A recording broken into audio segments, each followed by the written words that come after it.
Hello everyone, welcome back to my channel biology with Sonu. 100 days series revision series का आज ये day 3 है, जिसमें हमारा जो टॉपिक है cell the unit of life, उसी को हम आज कंप्लीट करेंगे। प्रीवियस क्लासेस में हमने जो है काफ़ी सारी चीज़ों को देख लिया है, जैसे कि डिस्कवरी वगैरह सब देख ली है सेल की, सेल थ्योरी देख लिया है, मॉडर्न सेल थ्योरी देख ली है। इसके अलावा प्रोकैरियोटिक, मीजोकैरियोटिक और यूकैरियोटिक सेल, उनका डिफरेंस देख लिया है। प्लांट सेल, एनिमल सेल में डिफरेंस देख लिया है। ठीक है, सेल वॉल देख ली है। देन वैक्यूल के बारे में हमने स्टडी कर लिया है। प्लाज्मा मेम्ब्रेन के मॉडल्स के बारे में स्टडी कर लिया है। इसके अलावा जो है ये सब चीज़ें हमने पढ़ ली हैं। ठीक, ये सब हमारा टॉपिक से माइटोकॉन्ड्रिया वगैरह कंप्लीट हो चुका है। अब आज जो हमको स्टार्ट करना है, आज हमको प्लास्टिड्स से स्टार्ट करना है। ठीक है, तो स्टार्ट करते हैं। हमारा जो आज का टॉपिक है प्लास्टिड्स।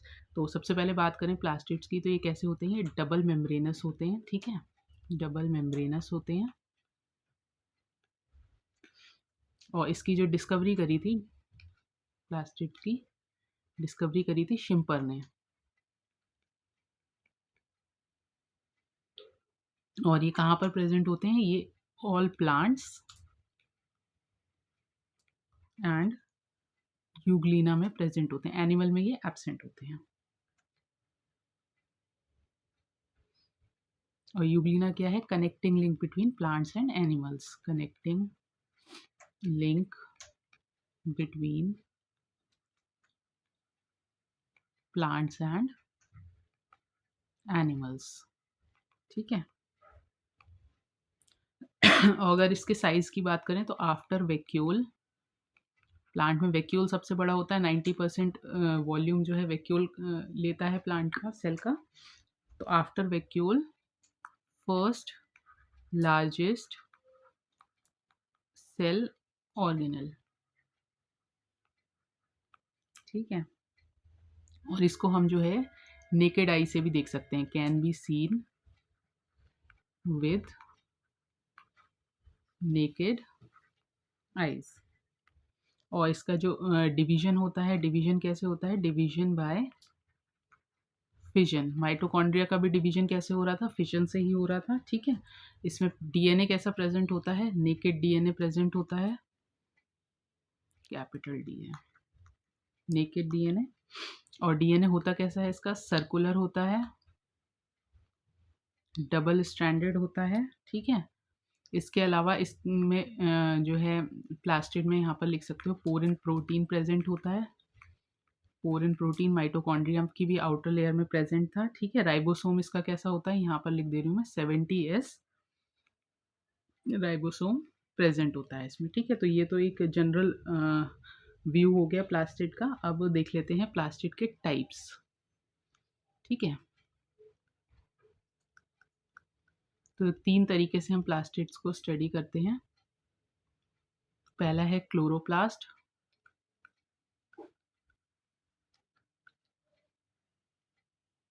ठीक है। दूसरा है क्रोमोप्लास्ट, और तीसरा है ल्यूकोप्लास्ट। तो अगर देखो क्लोरोप्लास्ट की हम बात करें, तो ये डायग्राम मैंने यहाँ पर इसमें लगाया भी हुआ है। तो क्लोरोप्लास्ट कैसा होता है? डबल मेम्ब्रेनस होता है। एक आपकी आउटर मेम्ब्रेन हो गई, इनर मेम्ब्रेन हो गई। ठीक है, इसके अलावा इसमें स्टैक लाइक इस तरीके से थैलेकोइड्स प्रेजेंट होते हैं। ठीक है, और जो 2 थैलेकोइड्स को कनेक्ट करती है उसको हम क्या बोलते हैं? स्ट्रोमा लैमेले बोलते हैं। ठीक है, आउटर मेम्ब्रेन और इनर मेम्ब्रेन के बीच में जो स्पेस होता है उसको इंट्रा मेम्ब्रेन स्पेस बोलते हैं। इसमें ग्रेना प्रेजेंट होता है, स्ट्रोमा प्रेजेंट होता है। ये पूरा क्लोरोप्लास्ट का स्ट्रक्चर है। ठीक है, तो यहाँ पर आप लिख सकते हो क्लोरोप्लास्ट कैसे होते हैं? ग्रीन होते हैं। ठीक है, इनमें क्लोरोफिल प्रेजेंट होता है, और क्या प्रेजेंट होता है? केरेटिनॉइड्स। बाकी क्लोरोप्लास्ट का जो स्ट्रक्चर को हम स्टडी करेंगे, तो जब हम फोटोसिंथेसिस चैप्टर पढ़ेंगे वहाँ पर इसको हम डिटेल में स्टडी करेंगे। ठीक है, फिर बात करें अगर क्रोमोप्लास्ट की, तो क्रोमोप्लास्ट कैसे होते हैं? ये कलर्ड होते हैं। ठीक है, जैसे कि इसमें 2 चीज़ें हम 2 तरीके से हम देखते हैं क्रोमोप्लास्ट। एक तो होता है हमारा फियोप्लास्ट, फियोप्लास्ट जो कि किस में प्रेजेंट होता है? ब्राउन एल्गी में, ब्राउन एल्गी। ठीक है। और दूसरा होता है रोडोप्लास्ट। रोडोप्लास्ट ये किस में प्रेजेंट होता है? रेड एल्गी में, ठीक है। अब वहीं बात करें अगर ल्यूकोप्लास्ट की, तो ल्यूकोप्लास्ट कैसा होता है? ये कलरलेस होता है और ये स्टोरेज के काम आता है, स्टोरेज, ठीक है। ल्यूकोप्लास्ट को हम और डिटेल में यहाँ पर देख लेते हैं क्योंकि वहाँ से क्वेश्चंस बने हुए हैं। ल्यूकोप्लास्ट, तो ल्यूकोप्लास्ट की अगर हम बात करें तो ये एमाइलोप्लास्ट, स्टोरेज के लिए होता है ल्यूकोप्लास्ट, ठीक है। अमाइलोप्लास्ट, एल्यूरोप्लास्ट,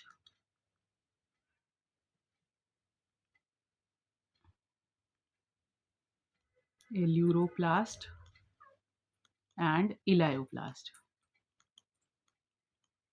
ठीक है।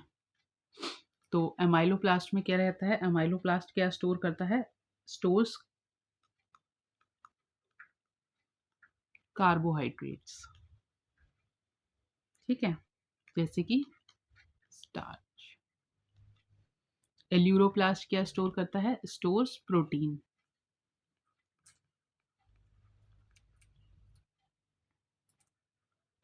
इसलिए हम इसको एल्यूरोप्लास्ट के अलावा और क्या बोल देते हैं? और इसे हम बोल देते हैं प्रोटीनोप्लास्ट, ठीक है। और वहीं इलायोप्लास्ट को हम और क्या बोलते हैं? और लिपिडोप्लास्ट। ये क्या स्टोर करता है? ये स्टोर करता है स्टोर्स ऑयल एंड लिपिड्स, ठीक है।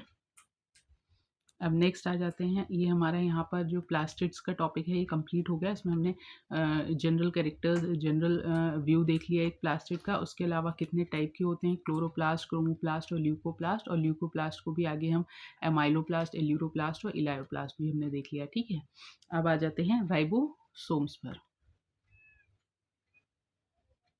तो राइबोसोम की अगर हम बात करें तो ये कैसे होते हैं? सबसे पहले तो ए मेम्ब्रेनस होते हैं, ठीक है, ठीक।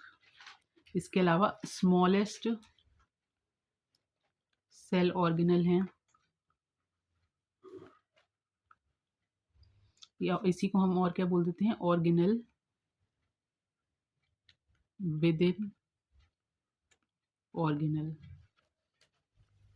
ठीक है। ये राइबोसोम को बोला जाता है, ये ध्यान रखना है, तीनों पॉइंट्स। इसकी डिस्कवरी की अगर हम बात करें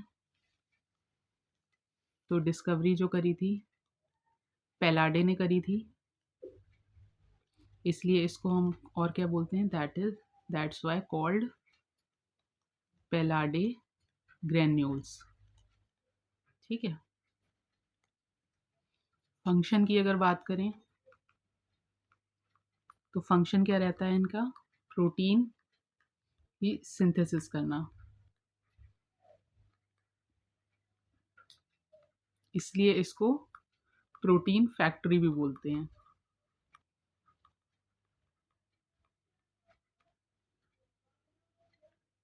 और यही केवल ऐसी एक कॉमन ऑर्गेनल है, only common cell organelle between prokaryotic and eukaryotic cells, ठीक है। प्रोकैरियोट में कैसा देखने को मिलता है? 70s, और यूकैरियोट में 80s and 70s, 80s and 70s, ठीक है। अब कहाँ कहाँ पर ये प्रेजेंट होता है वो भी देख लेते हैं।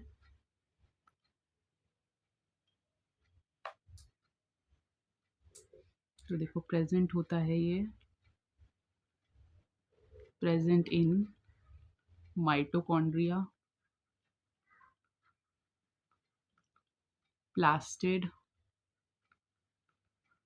Rough endoplasmic reticulum, outer nuclear membrane, ठीक है। और इसके अलावा साइटोप्लाज्म में, इन सब जगह पर हमें राइबोसोम देखने को मिलता है। अच्छा, राइबोसोम बना किससे होता है? तो ribosome is made up of ribo nucleo protein, ठीक है, राइबो न्यूक्लियो प्रोटीन। इसमें क्या होता है, rRNA, है ना, या इसी को हम और क्या बोल देते हैं, राइबोसोमल RNA। और अगर बात करें प्रोटीन्स की तो आर प्रोटीन्स, यानी कि ribo nucleo proteins, ribo nucleo proteins, या इसी को हम बोल देते हैं RNPs। ठीक है। अच्छा, अब जैसे कि राइबोसोम जो होता है इस तरीके का होता है ना, दो सब यूनिट होते हैं, एक लार्जर एक स्मॉलर। तो ये जो सब यूनिट्स होते हैं तो ये ज्वाइन किसकी हेल्प से होते हैं, तो यहाँ पर आप लिख सकते हो बोथ सब यूनिट्स ज्वाइंड विद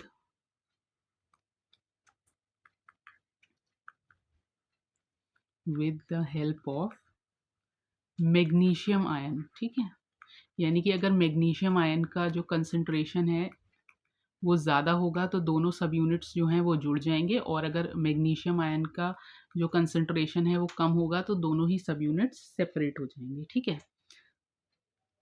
अब नेक्स्ट देख लेते हैं हम कि जो 70S और 80S टाइप के राइबोसोम्स होते हैं वो किस तरीके से होते हैं। ठीक है।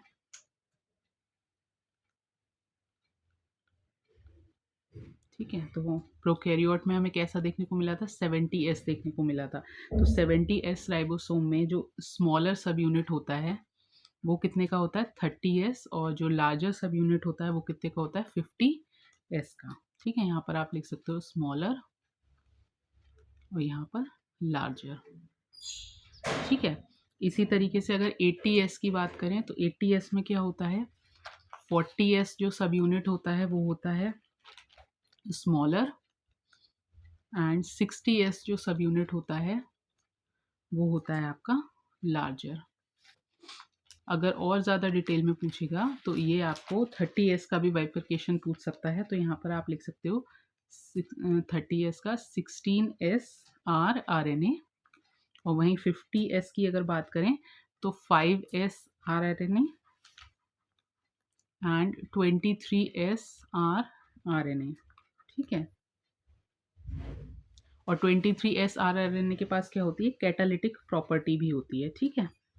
और वहीं पे बात करें अगर 80S की तो 40S में हमें कौन सा देखने को मिलता है, 18S rRNA, और 60S की बात करें तो 5S rRNA, 5.8S rRNA and 28, ये 5.8 है। ठीक है, 28S rRNA। ठीक है।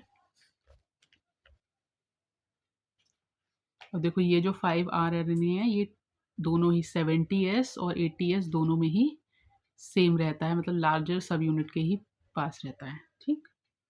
चलो एक चीज़ और देख लेते हैं, जो ये हम बार बार एस बोल रहे हैं, ये एस क्या चीज़ है, तो यहाँ पर लिखो राइबोसोम।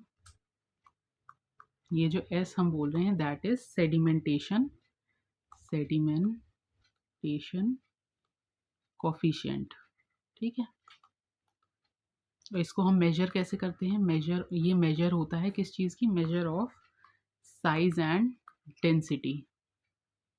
ठीक है, ये भी क्वेश्चन प्रीवियस ईयर में पूछा हुआ है कि sedimentation coefficient is the measure of, तो उसमें ऑप्शन में आपको केवल साइज दिया था, डेंसिटी दिया था, साइज एंड डेंसिटी बोथ दिया था, इस तरीके से ऑप्शन दिए थे। तो ये आपको ध्यान रखना है कि ये साइज एंड डेंसिटी दोनों को ही मेजर करता है। इसके अलावा यूनिट की अगर हम बात करें राइबोसोम की तो ये होता है सेडवर्ग यूनिट, ये भी ध्यान रखना है। ठीक है। और ये कितना होता है, 10⁻⁻13 सेकेंड। और राइबोसोम को स्टेन कैसे करते हैं, स्टेनिंग की अगर बात करें तो स्टेनिंग की बात करें तो ये टोलुडीन ब्लू से स्टेन करते हैं। ठीक है। अब नेक्स्ट देख लेते हैं, नेक्स्ट राइबोसोम के बाद जो हमें देखना है दैट इज साइटोस्केलेटन। ठीक है। तो साइटोस्केलेटन की बात करें तो ये हमें कहाँ कहाँ देखने को मिल रहा है, ये एक तो हमें प्लांट्स में देखने को मिलता है, इन प्लांट्स एंड एनिमल्स। ठीक है। ये कैसा होता है, ये भी सिंगल मेम्ब्रेनस होता है, और साइटोस्केलेटन बेसिकली इसका फंक्शन क्या होता है, ये फंक्शन इसका जो रहता है, helps in motility and maintenance of shape. ठीक है, साइटोस्केलेटन क्या होता है, ये प्रोटीनीशियस स्ट्रक्चर होता है, प्रोटीनीशियस स्ट्रक्चर। और 3 तरीके के साइटोस्केलेटन हमें देखने को मिलते हैं। एक तो है माइक्रोटिब्यूल, ठीक है,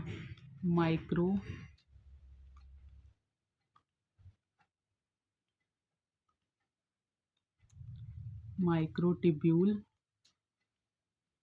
दूसरा है माइक्रोफिलामेंट।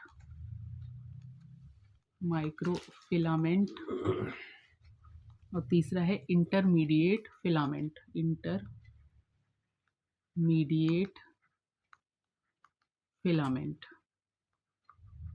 ठीक, अब देखो माइक्रोटिब्यूल की बात करें तो ये किससे बना होता है, ये बना होता है टिब्यूलिन प्रोटीन से। ठीक है, ये पूछा हुआ है प्रीवियस ईयर में, ध्यान रखना है। माइक्रोफिलामेंट की बात करें तो ये कैसा होता है, ये एक्टिन फिलामेंट होता है, एक्टिन फिलामेंट। और ये प्लांट्स एंड एनिमल दोनों में ही प्रेजेंट होता है, प्लांट्स एंड एनिमल्स। और इंटरमीडिएट फिलामेंट की बात करें तो ये किससे बना होता है, ये लैमिन प्रोटीन, जैसे कि एग्जाम्पल हो जाएगा इसका न्यूक्लियर लैमिना। तीनों ही चीज़ें ये ध्यान रखनी है। ठीक है, अब माइक्रोटिब्यूल को देख लेते हैं। तो माइक्रोटिब्यूल हमने ऊपर देखा काहे का बना होता है, टिब्यूलिन प्रोटीन का। ठीक है, तो इसमें बात करें अगर ये माइक्रोटिब्यूल बना होता है टिब्यूलिन प्रोटीन का, वहीं पर अगर बात करें जो प्रोकैरियोटिक फ्लैजिला होता है वो किसका बना होता है, वो फ्लैजिलीन प्रोटीन का बना होता है, फ्लैजिलीन प्रोटीन का। ठीक है, और उसमें हमें 9+2 अरेंजमेंट देखने को नहीं मिलता है, नो 9+2 अरेंजमेंट, ये ध्यान रखना है आपको प्रोकैरियोटिक फ्लैजिला के बारे में। ठीक है, तो माइक्रोटिब्यूल में हमें किस तरीके का अरेंजमेंट देखने को मिलता है, ये हमें देखने को मिलता है, यहाँ पर लिख लो माइक्रोटिब्यूल।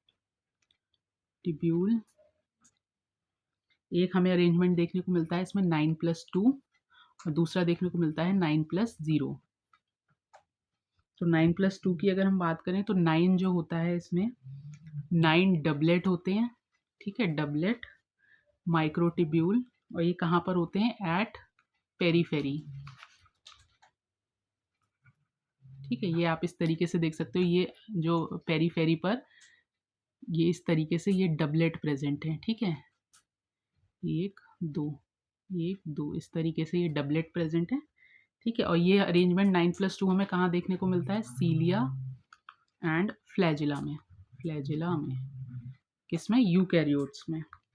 और 9+2 क्या रहता है, नेक्स्ट पेन चेंज कर लेती हूँ मैं, 1 मिनट को। 2 जो ये 9 आपका डबलेट हो गया, और 2 जो रहता है वो आपका सिंगलेट माइक्रोटिब्यूल होता है, सिंगलेट माइक्रोटिब्यूल। और ये कहाँ पर होता है, इन सेंटर। ये आप इस डायग्राम में देख सकते हो, ये जो है ये सिंगलेट माइक्रोटिब्यूल है। ठीक है, सेंटर में।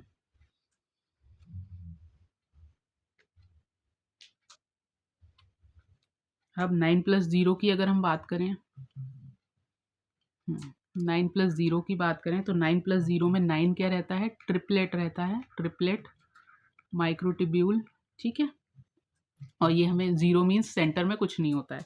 और ये हमें कहाँ कहाँ देखने को मिलता है, एक तो सेंट्रियोल में और दूसरा बेसल बॉडी में। ठीक है, तो ये चीज़ ध्यान रखनी है कि सीलिया एंड फ्लैजिला में हमें कैसा अरेंजमेंट देखने को मिलता है, 9+2, और वहीं सेंट्रियोल और बेसल बॉडी में 9+0 अरेंजमेंट देखने को मिलता है। ठीक है, नेक्स्ट आ जाते हैं हम, नेक्स्ट जो हमारा टॉपिक सब टॉपिक है दैट इज सेंट्रोसोम।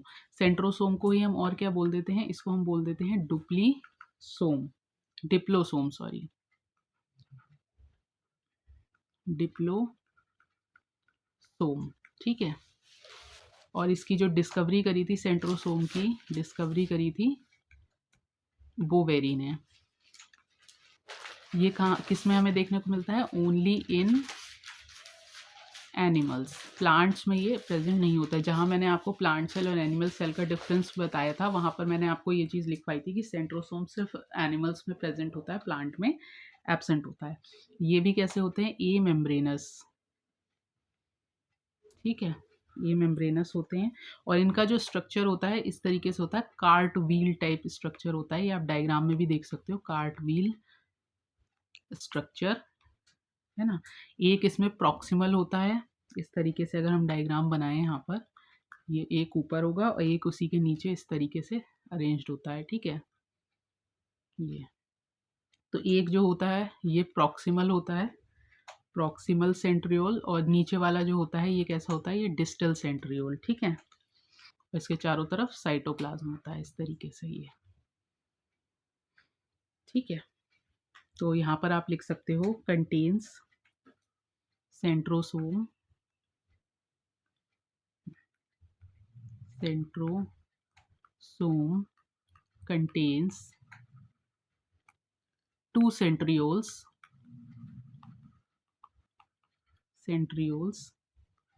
ठीक है, both 90 degree to each other, या हम इसी को कह सकते हैं परपेंडिकुलर टू ईच अदर और राइट एंगल, ठीक है, राइट एंगल पर। तो हमने सेंट्रियोल में ऊपर कैसा अरेंजमेंट देखा था? सेंट्रियोल में हमने अरेंजमेंट देखा था ना, 9+0 था। तो 9+0 किस तरीके से था कि अगर हम मैं यहाँ पर ड्रॉ करूँ, ठीक है, तो सेंटर में तो कुछ भी नहीं है, 0 है सेंटर में, लेकिन यहाँ पर ट्रिपलेट था, इस तरीके से 3-3 के ट्रिपलेट हमें देखने को मिलेंगे, ठीक है। और पूरा मैं नहीं बना रही हूँ, ठीक है, इस तरीके से ट्रिपलेट हो जाएगा। तो ये अरेंजमेंट कैसा हो जाएगा? 9+0, ठीक है। तो ये यहाँ पर हमारा ये कंप्लीट हो गया। अब हम देख लेते हैं, एक हमारा बचा है न्यूक्लियस। फिर ये जो है टॉपिक कंप्लीट हो जाएगा, न्यूक्लियस, ठीक है। तो न्यूक्लियस की अगर हम बात करें तो इसकी सबसे पहले डिस्कवरी देखते हैं किसने करी थी। डिस्कवरी जो थी 1831 में, ईयर्स ध्यान रखने हैं, रॉबर्ट ब्राउन ने करी थी। किस में करी थी? ऑर्किड रूट में, ऑर्किड की रूट में, ठीक है। और न्यूक्लियस की स्टडी को क्या बोलते हैं? न्यूक्लियस की स्टडी को बोला जाता है कैरियोलॉजी, कैरियोलॉजी। अच्छा, न्यूक्लियस एब्सेंट किस किस में होता है? तो एब्सेंट की अगर हम बात करें, absent in sieve tube cells में एब्सेंट होता है, सीव ट्यूब सेल्स। इसके अलावा मेच्योर आरबीसीज में एब्सेंट होता है, एंड मेच्योर आरबीसीज में न्यूक्लियस एब्सेंट होता है, ठीक है। वहीं पे अगर हम बात करें कि नंबर ऑफ न्यूक्लियस, तो मोस्टली हमें 1 ही देखने को मिलता है, मोस्टली 1, लेकिन पैरामीशियम में हमें 2 देखने को मिलते हैं, 2 न्यूक्लियाई, ठीक है। एक होता है माइक्रो न्यूक्लियाई, ठीक है, एक होता है मैक्रो न्यूक्लियाई, ठीक है। तो माइक्रो न्यूक्लियाई किस में रोल प्ले करता है? ये आपका रिप्रोडक्शन में हेल्पफुल होता है। और जो मैक्रो न्यूक्लियाई है वो वेजिटेटिव पर्पस के लिए होता है, वेजिटेटिव रोल, ठीक है। अच्छा, इसकी प्लॉइडी भी पूछी गई थी प्रीवियस ईयर में। तो मैक्रो न्यूक्लियाई कैसा होता है? ये पॉलीप्लॉइड होता है, ठीक है, पॉलीप्लॉइड शो करता है। इसके अलावा अगर बात करें तो चलो पहले डायग्राम ही देख लेते हैं इसका, ठीक है। तो डायग्राम की देखो, अगर हम बात करें तो न्यूक्लियस का ये स्ट्रक्चर रहता है। इसमें सबसे पहले तो आउटर मेम्ब्रेन है, उसके अंदर इनर मेम्ब्रेन है, न्यूक्लियर पोर प्रेजेंट होता है, ठीक है। ये न्यूक्लियस के अंदर न्यूक्लियोलस प्रेजेंट होता है, और इसके अंदर जो मैट्रिक्स कह लो या साइटोप्लाज्म कह लो, उसको हम क्या बोलते हैं? न्यूक्लियोप्लाज्म बोलते हैं, ठीक है। और 2 मेम्ब्रेन के बीच में जो है आपका पेरी न्यूक्लियर स्पेस भी होता है, जिसका जो अगर मैं उसके बात करूँ कि कितना स्पेस होता है, तो ये 10 नैनोमीटर टू 50 नैनोमीटर होता है, ठीक है। और न्यूक्लियर लैमिना में कौन सा प्रोटीन होता है? तो ये लैमिन प्रोटीन होता है, ठीक है। अब देखो यहाँ पर देख लेते हैं, न्यूक्लियोप्लाज्म देख लेते हैं हम। यहाँ पर देखो न्यूक्लियोप्लाज्म।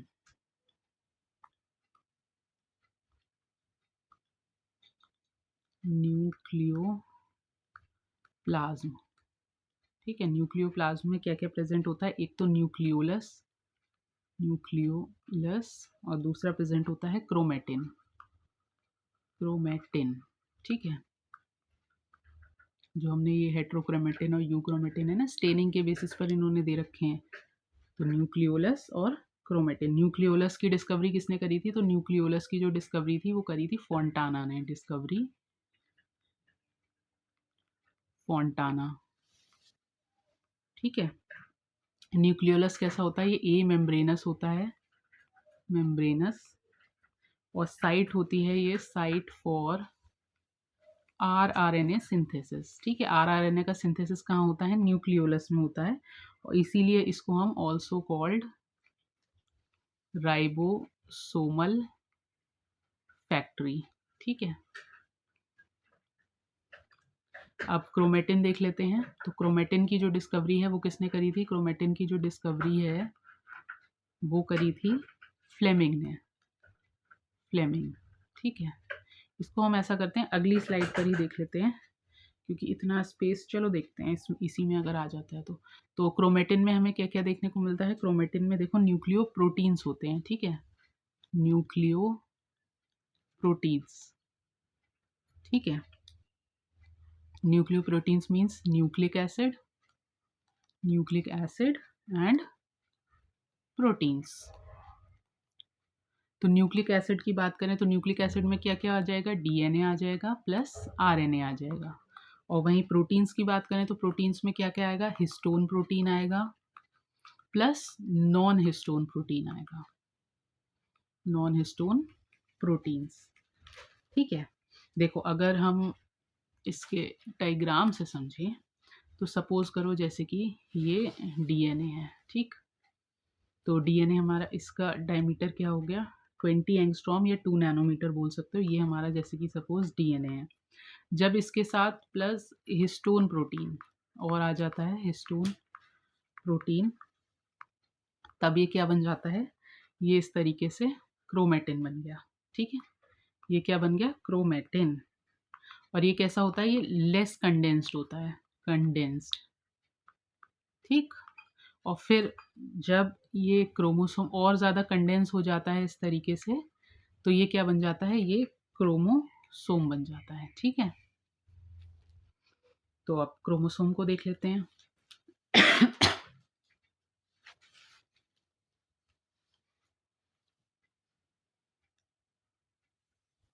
ये तो टाइप्स ऑफ क्रोमोसोम आ गए। चलो यहीं पर देख लेते हैं क्रोमोसोम को। ठीक है, तो क्रोमोसोम की अगर हम बात करें तो इसकी सबसे पहले डिस्कवरी देखते हैं। देखो डिस्कवरी किसने करी है वो चीज़ें ध्यान रखनी है। ठीक है, डिस्कवरी की बात करें तो डिस्कवरी किसने करी है क्रोमोसोम की?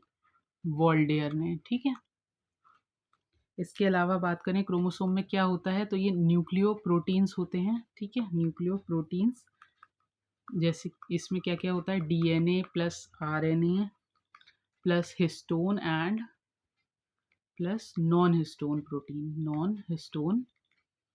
प्रोटीन्स। ठीक है, अब अगर क्रोमोसोम के स्ट्रक्चर की मैं बात करूं इस तरीके से, चलो मैं बना दे रही हूँ। ठीक है, रफ डायग्राम समझ लेना, ये इसमें सही बन नहीं पा रहा है, और यहाँ पर ये इस तरीके से दूसरे कलर से बना दो।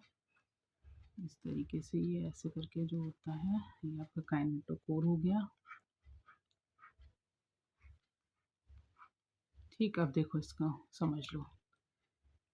तो ये बीच में जो ये सेंटर में है, दिस इज सेंट्रोमियर, या इसी को हम क्या बोल देते हैं? Primary constriction. ठीक है, प्राइमरी कंस्ट्रिक्शन।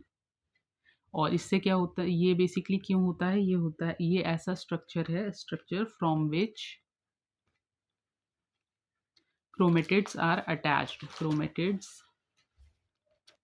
अटैच्ड। यानी कि अगर सेंट्रोमियर नहीं होगा तो क्रोमेटिड अटैच किससे होंगे?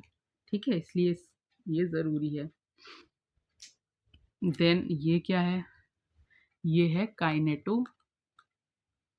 कोर। ठीक है, ये डिस्क शेप्ड स्ट्रक्चर होते हैं, disc shaped structure from where spindle fibre attach, from where spindle fibre attach. ठीक है, आप देख रहे हो इससे काइनेटोकोर से ये स्पिंडल फाइबर्स अटैच है।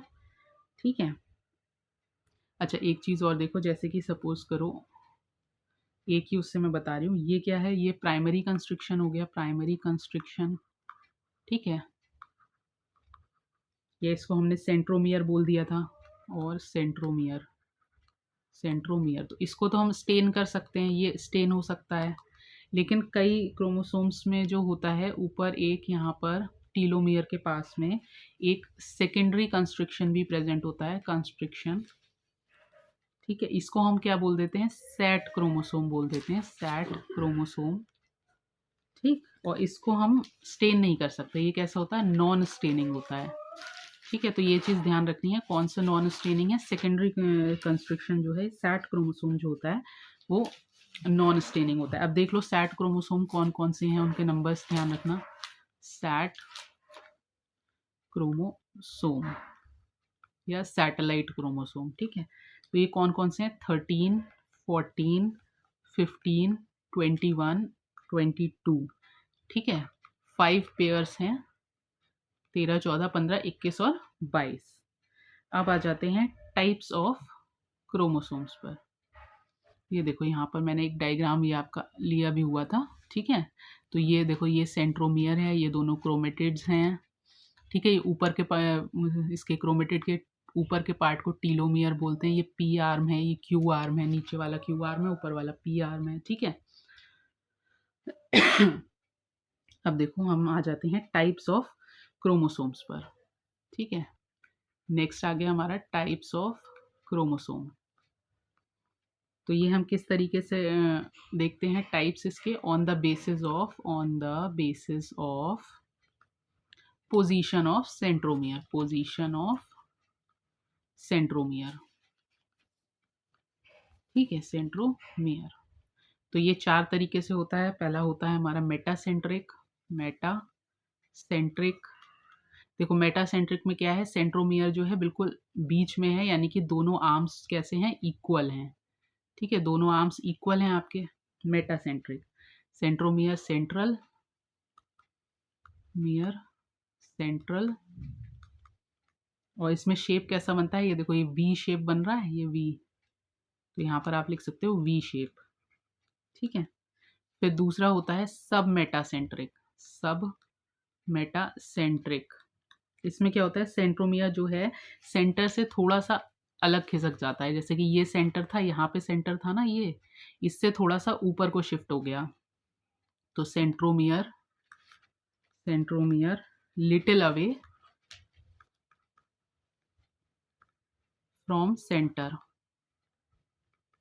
From centre. इसमें कैसा शेप बनता है, इसमें बनता है L shape, L shape.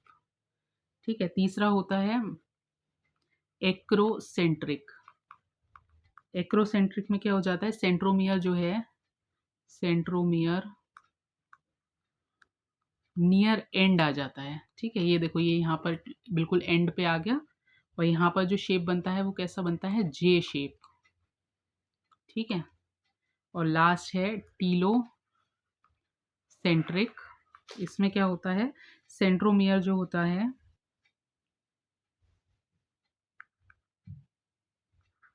Centromere बिल्कुल टर्मिनल हो जाता है, यानी कि बिल्कुल एंड पर आ गया, देखो टर्मिनल, ये एंड पर आ गया। ठीक है, और इसमें कैसा शेप बनता है, आई शेप, आई शेप।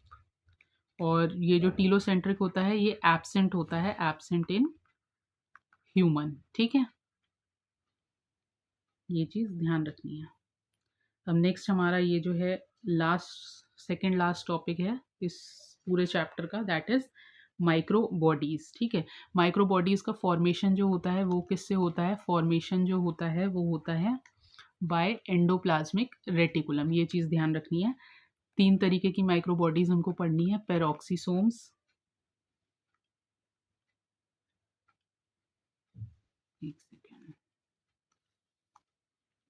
पेरोक्सीसोम्स, ठीक है, दूसरा है ग्लाइऑक्सीसोम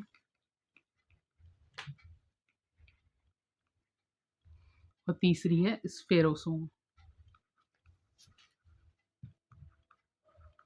ठीक, तो एक एक करके देख लेते हैं। पेरोक्सीसोम की अगर हम बात करें तो ये एनिमल एंड प्लांट दोनों में ही मिलती है, ठीक है।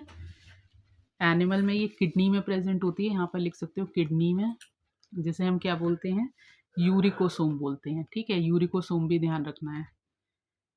प्लांट में ये किस लिए काम आती है, प्लांट में ये फोटो रेस्पिरेशन में, फोटो रेस्पिरेशन में, और इसके एंजाइम की अगर बात करें तो एंजाइम कौन से होते हैं इसके, peroxidase and catalase enzyme, enzyme भी याद रखने हैं, पेरोक्सीडेज एंड कैटालेज। ज़्यादा डिटेल में जाएगा तो ये क्वेश्चन यहाँ से बन सकता है, कैटालेज एंजाइम, ठीक है। जो फोटो रेस्पिरेशन में जो रिएक्शन होती है ना, H2O2 ब्रेक होकर के जो वाटर प्लस हाफ O2, तो यहाँ पर जो है कैटालेज एंजाइम ही लगता है, ठीक है, कैटालेज एंजाइम।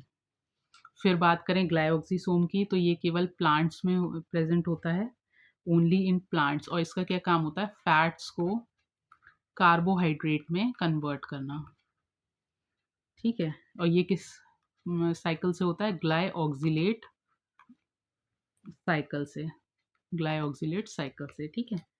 और ये हमें किस में, प्लांट्स में भी कहाँ देखने को मिलता है, जर्मिनेटिंग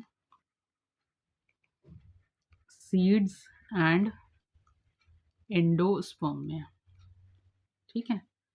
फिर बात करें अगर स्फेरोसोम्स की, ये भी हमें प्लांट्स में ही देखने को मिलते हैं, इसका अदर नेम क्या है, ओलियोसोम से भी अगर क्वेश्चन आता है ना, ओलियोसोम्स, तो कंफ्यूज नहीं होना है, ये स्फेरोसोम्स का ही अदर नेम है, ठीक है। और ये बेसिकली इनका क्या फंक्शन होता है, storage and synthesis of lipids, ठीक है। और ये जो स्फेरोसोम्स हैं ये कंटेन्स हाइड्रोलिटिक एंजाइम्स, जिन्हें हम क्या बोलते हैं, called as plant lysosomes, plant lysosomes, ठीक है। तो यहाँ पर हमारे जो माइक्रो बॉडीज हैं वो कंप्लीट हो जाते हैं। एक और चीज़ रहती है, दैट इज लोमासोम्स, इसमें पीजीटी 2021 में ये क्वेश्चन बना हुआ था, तो ये भी एक तरीके का टाइप ऑफ माइक्रो बॉडी ही है, माइक्रो बॉडी। और ये क्या है, ये फीचर ऑफ प्लांट सेल या फिर फंगल सेल भी है, फंगल सेल। और ये कहाँ प्रेजेंट होता है, ये प्रेजेंट होता है between plasma membrane and cell wall के, ठीक है। देखो इस तरीके से, जैसे कि सपोज करो ये सेल वॉल है, ये प्लाज्मा मेम्ब्रेन है, ठीक है, ये सेल वॉल है, और ये अंदर वाली क्या है, ये प्लाज्मा मेम्ब्रेन है, इनके बीच में इस तरीके से ये प्रेजेंट होते हैं। और इनका फंक्शन ये हो गए लोमा सोम, ठीक है। इनका फंक्शन क्या होता है, इनका जो फंक्शन होता है वो होता है cell wall formation, cell wall formation, और इसके अलावा हेल्प्स इन रेस्पिरेशन, ठीक है, हेल्प्स इन रेस्पिरेशन। तो यहाँ पर हमारा ये जो topic cell the unit of life है ये कंप्लीट हो गया है, ठीक है। 3 डेज में हमने इसको कंप्लीट कर लिया है। अब जो हमारा नेक्स्ट टॉपिक होगा that will be cell division and cell cycle, ठीक है। तो आप लोग इसको रिवाइज करते रहिए, और इस सैटरडे संडे में हम इसके अप्रॉक्सीमेटली 100 to 150 क्वेश्चंस को भी प्रैक्टिस कर लेंगे, जो कि प्रीवियस ईयर में भी आए हुए हैं और जो इंपॉर्टेंट हैं, जो आगे फ्यूचर में एग्जाम्स में बन सकते हैं वहाँ से क्वेश्चंस, ठीक है। तो अच्छे से पढ़ते रहिए, मिलते हैं अब अपनी नेक्स्ट क्लास में, टिल देन टेक केयर।